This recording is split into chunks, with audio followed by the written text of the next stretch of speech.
حضرت عقبہ بن عامر رضی اللہ تعالیٰ عنہ نے عرض کیا یا رسول اللہ صلی اللہ علیہ وسلم راہ نجات کیا ہے؟ آپ صلی اللہ علیہ وسلم نے فرمایا اپنی زبان کو قابو میں رکھو، اپنے گھر پر قناعت کرو، اپنے گناہوں پر رویا کرو۔ حضرت علی رضی اللہ تعالیٰ عنہ کا فرمان ہے جب بات کرو تو خوب سوچ سمجھ کر کرو، ہر بات کے نتائج اس کے اندر اس طرح موجود ہوتے ہیں جس طرح پھل کے اندر بیج۔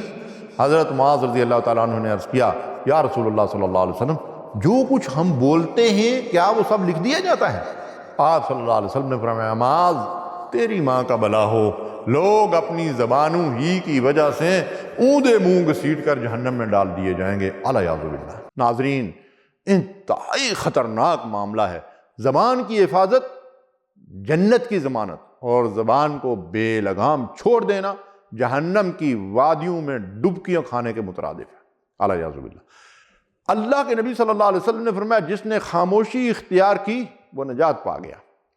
ناظرین طوالت سے بچنے کے لیے میں تفصیلات میں جائے بغیر زبان کے ان بڑے بڑے گناہوں کا ذکر کروں گا جن کو علماء نے یکجا کیا ہے، اور ان میں سے اکثر بلکہ 99% کبیرہ گناہ ہے۔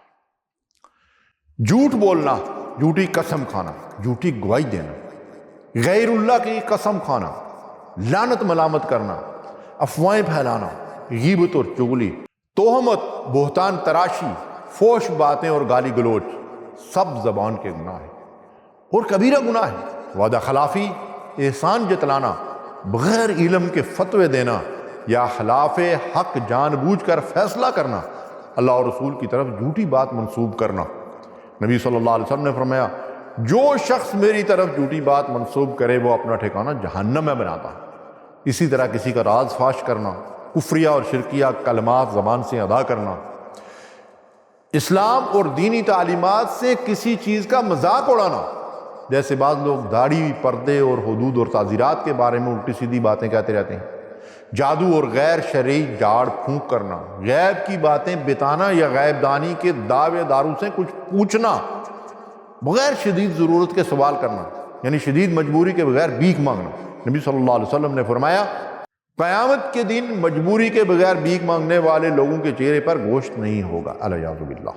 نوحہ اور بین کرنا، کسی کو بددعا دینا، اولاد میں سے کسی کو آگ کر دینا، قطع رحمی کے الفاظ زبان سے نکالنا، سنی سنائی باتوں کو آگے سنانا اور پھیلانا، اور یہ آج کے سوشل میڈیا کے دور میں بہت زیادہ ہو چکا ہے۔